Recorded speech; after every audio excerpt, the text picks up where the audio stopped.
And let's start there. One of football's all-time greats, Zinedine Zidane, has announced his shock departure from Real Madrid just 5 days after leading them to a third consecutive UEFA Champions League title.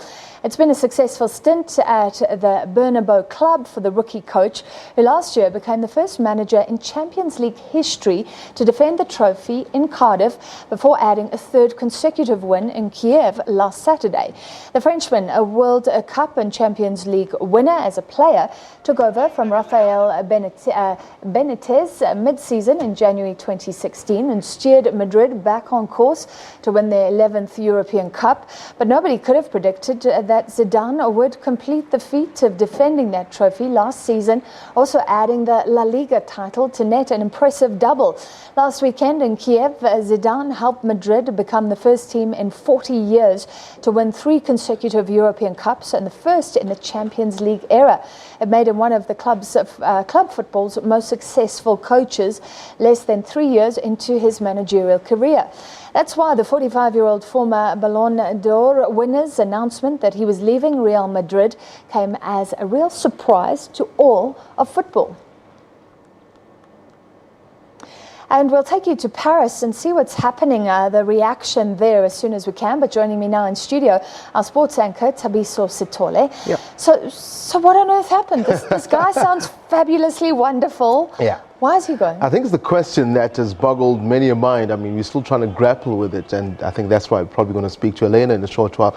But Zinedine Zidane, for me, encapsulates what I think you can call a great, a legend. I mean, these days we speak about the Lionel Messis, the Ronaldos of Real Madrid as probably the best footballers of the current era, but the argument remains, what have they won? I mean, I always want to differentiate as a footballer who's guided their country to greatness. And Zinedine, for me, falls within the likes of your Pelés, your Ronaldos, Brazilian Ronaldo, not the new one, your Eusebio from Portugal.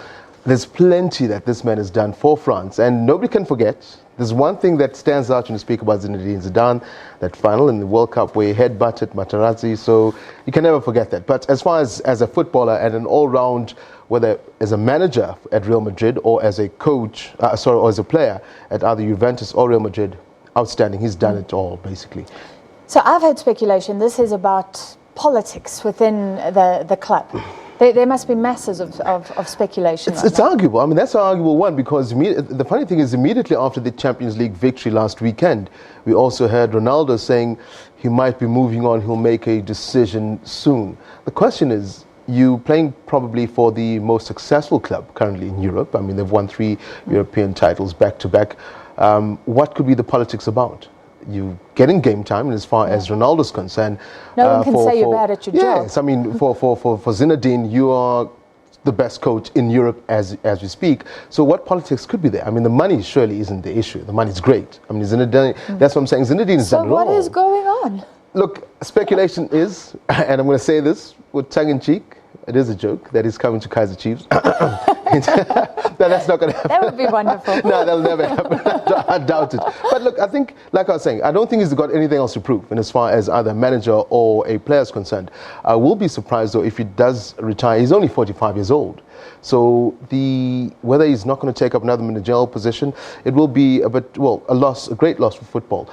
Speculation is he might be gunning for the French position as head coach there. Or some people are talking about maybe even going to Bayern Munich in Germany or Chelsea in the English Premier League. Whether he's going to pick up any one of those two, well, that's all up in the air basically, because this announcement was a shock to everyone. And I think that's why maybe Elena has better news for us, because she might feel the pulse, and as far maybe there are rumors in as far as France whether he's running for that job. All right, we're going to try and go and speak to Elena. Let's see if she's there. Elena Casas Montanez, and you. No, in fact, she's not there. We're going to keep trying, but she is in Paris. How does this work in the football world? We already know that, unfortunately, that football supporters aren't always rational. Now, are they going to be hankering for some sort of explanation? When will he speak out? What do we know? Well, as far as what has happened to Real Madrid, I remember when he took over in 2016, replacing Rafa Benitez of Spain, there was speculation, and again, you coach one of the best teams in the world. I mean, just here at home, let me probably put in the South African context. in South Africa, you have a team that finished 4th in the Premier Soccer League.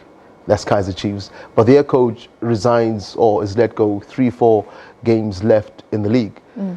Football fans are finicky. They want results and want the results now. But and as far as Real is concerned, that one is all up in the air. In fact, I've got a statement trying to figure out, I'm just going through it before I came back up, on why he actually said he was leaving, and just, saying excerpts of what he said. He said, I've made the decision to not continue next year as manager at Madrid. That is, he said in a press conference with an American network earlier this evening. He says, this is a strange moment, but a very important moment, and I have to do this for everyone. The team must continue winning, and it needs a change that will be good for everyone. So the question is... Not saying much there. Exactly. So the question is he saying, I quit while I'm ahead? One could say, bravo, well done. Hopefully everyone can do it, politicians included. You got all the plaudits. So quit when you're at the top. Exactly. So and 45 and that for me, I think is probably the mind-boggling part. Is young, 45 years old. I mean, he's not that old. He just finished playing a couple of years ago.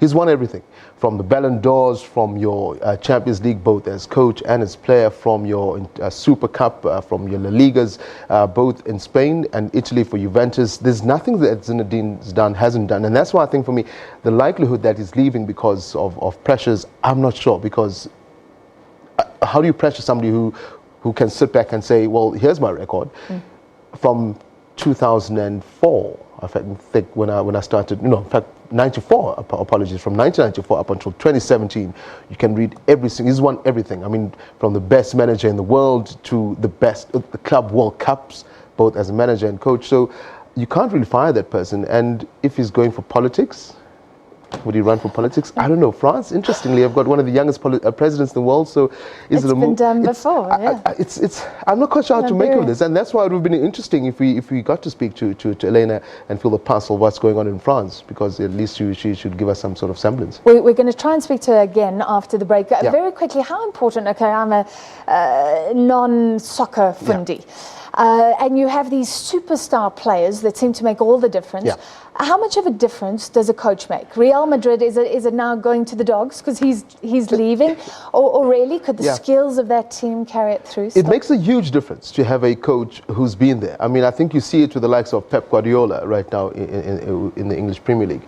You see it with Mourinho right now as well in the English Premier League. A coach who's been there and done that gets the respect from the likes of your Ronaldos, from the likes of your Gareth Bales. So I'm speaking now in particular to Real Madrid, because he knows what it takes to be a superstar, and that Zinedine Zidane is. He knows how to nurture an ego if he has to. He knows how to shut down an ego if he has to, because he's been there, he's done that. And I think probably if you look at the coaches now, I mean, just those three that I've mentioned, they are young coaches, unlike, the past where you've got a 60, 70-year-old coaching clubs. So it is good to probably... I can't say that he would have failed in the change rooms. I mean, right now, if you're speaking about coaches, Arsene Wenger in Arsenal, he's been there for over 15 years, and he's just recently retired because people saying he was stuck in the old ways, wasn't looking to move on. So Alex Ferguson, he left Man United. A lot of people saying he's stayed too long, over 20 years at their home. So is it a change holistically of football or sports as a whole? Because, of course, with the advent of new age, so to speak, the fourth revolution, well, computer age, industrial revolution. We won't have robots playing soccer yet, though. We might have robots coaching, you never know. But I mean, as it is right now, you've got players who run onto the field with little monitors to gauge exactly how much speed they're running at. So you need someone who's moving with them. So somebody who's moving with the times, and I think the advent of these coaches, even here at home, you've got Fadlu Davies at Maritzburg United, a young coach who took a no-name team and finished third in the Premier Soccer League. So maybe there's a change of the guard, so to speak, in as far as international sports as a whole is concerned, because you are having young coaches. And I think Zinedine Zidane, wherever he goes, if he does continue to coach, if he does go to France, possibly would be a good move for him. I think the next step for him would be an international job, because any other club that he'd go to, I don't think he'd like to go down and as far as where he left off after Champions League title. The only thing that's left for him to do now is actually win a World Cup as a coach, because he's done it as a player. Yeah, not many ways. What did they say? You can only go down after a certain point. And it's happened. I mean, you had the likes of Michael Schumacher. I mean, just an example of greats who came back to the sport and just didn't deliver. There's plenty you can speak of. So I don't think. Roger Federer came back and look at him. Well, where's he now? That's true. He's slipping a bit, but he came back, then went down again. Yeah. Thank you so much. Stay with us because we will try and take you live to Paris and see what the talk is about Zinedine. Zidane, help me out, Thabiso. Zinedine Zidane. Zinedine Zidane. Well, we did have a Zidane in South Africa, so close enough. Like this.